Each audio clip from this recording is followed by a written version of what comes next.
एक बहुत सामान्य सा सवाल ये आता है जब हम आत्मविचार या सेल्फ इंक्वायरी या हु एम आई जो भगवान महर्षि जी की बहुत ही विख्यात टीचिंग है उसको पढ़ते हैं तब।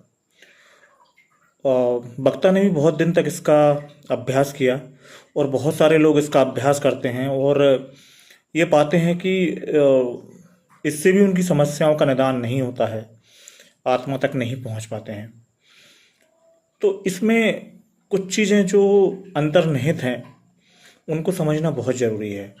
पहली चीज़ तो ये है कि यदि आप मैं कौन हूँ या आत्मविचार का प्रयास इस वजह से कर रहे हैं कि आपको आत्मज्ञान होगा, या आई को मैं को ढूंढने की कोशिश कर रहे हैं, या आप स्वयं से उसको करते रहते हैं, हमेशा करना चाहते हैं, तो आप कहीं नहीं पहुंचेंगे।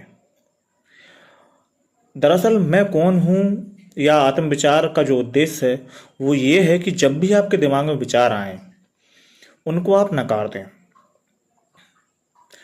उसका एक अल्टरनेटिव, उसका एक विकल्प ये है कि आप ये मान के चलें कि मैं है ही नहीं, मैं हूं ही नहीं, मैं है ही नहीं, और विचारों में जो इंटरेस्ट है पूरे तरीके से उनको नकार दें।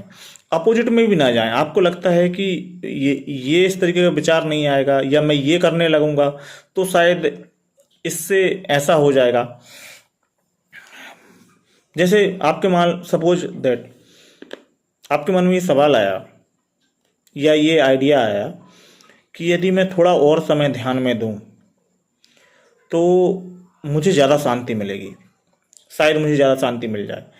लेकिन मैं कौन हूँ इसको करने का अर्थ ये है कि जब आपके दिमाग में ये बात आए कि शायद ज़्यादा यदि मैं ध्यान करने लगूं तो कुछ दिनों में शायद ज़्यादा शांति मिल जाएगी,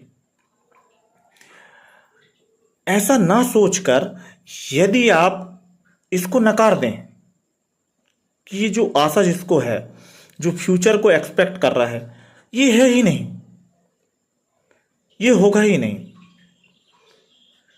तब आप शायद आत्मविचार को सही से कर पाएंगे। तो उसका दूसरा पहलू है कि हमको ये कंटिन्यूअसली प्रैक्टिस में नहीं लाना, क्योंकि उसके पीछे क्या है, फिर आपका जो छुपा हुआ उद्देश्य है वो है आप आत्मज्ञानी होना चाहते हैं। जबकि मैं कौन हूं या आत्मविचार का अर्थ ये है कि आप पूरी तरीके से सब चीज़ों को नकार दें, ना कोई अनुमान हो आपके पास, ना कोई आशा हो, आप पूरे तरीके से अज्ञात में पहुंच जाएं, अननोन में पहुंच जाएं, जिसके बारे में आप कुछ भी नहीं जानते हैं, ना कल्पना कर सकते हैं, ना कुछ भी सोच सकते हैं। इसका पहली बात भी हो गई। तो मैं कौन हूं या आत्मविचार हमेशा नहीं करने वाली चीज है। ये आपको तब करना है जब विचार आए और विचार आपको परेशान करें, तब आप उनको नकार दीजिए। तो एक तरीके से ये नीति नीति का ही दूसरा हिस्सा है जिसके हम कहें।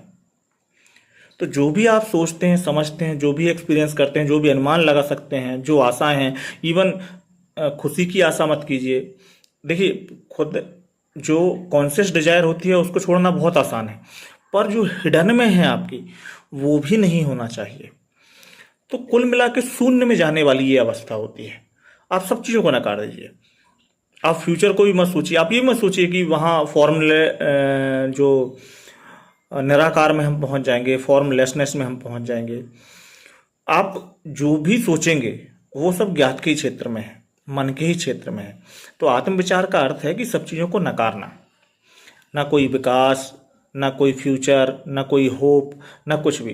कुल मिला के शून्य में जाना, अननोन में चले जाना। और ये कंटिन्यूअस प्रोसेस करने वाली बात नहीं है कि हम जैसे ध्यान करते हैं, आज 1 घंटे किया, थोड़ा बढ़ा लिया और इस तरीके से।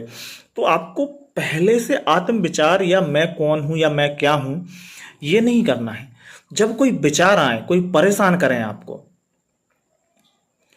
या कोई आपको दिक्कत हो, तब आपको नकार देना है कि मैं है ही नहीं, और जो कुछ भी है वो दिखाई नहीं देता।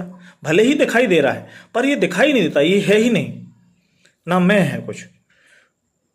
तो ये नकारने की प्रक्रिया है और ये हमेशा करने वाली नहीं है। जब कोई विचार आए तब आपको पूछना है कि ये विचारक कौन है, मैं कौन हूं। डाउटर कौन है।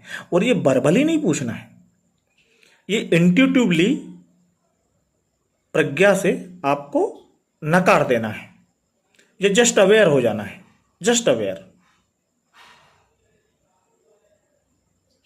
बस इतना सा करना है आपको।